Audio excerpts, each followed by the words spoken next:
Hello friends, welcome back to my channel. আজকে যে রেসিপিটা তোমাদের সাথে শেয়ার করব সেটা হচ্ছে কুঁদরি রসা। এই দেখো, কড়াই তেল দিয়েছি, শুকনো লঙ্কা, পাঁচ ফোড়ন এবং সামান্য মুগ ডাল ফোড়ন দিলাম। এটা নেড়ে চেড়ে নিয়ে কেটে রাখা ঝিরিঝিরি করে আলুগুলো একটু ভেজে নিলাম। তারপর দেবো কয়েকটা কাঁচা লঙ্কা, আর কুঁদরিটাও ঠিক একই রকমভাবে কেটে নিয়েছি। এবার কুঁদরিগুলোও দিয়ে দিলাম, আদা দিচ্ছি গ্রেট করে।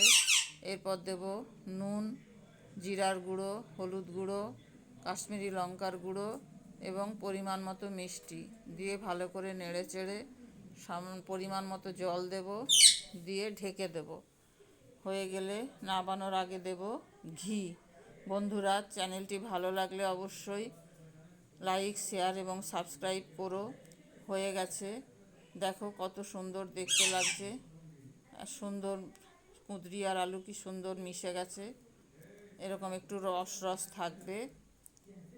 প্লিজ প্লিজ অবশ্যই চ্যানেলটি সাবস্ক্রাইব করো।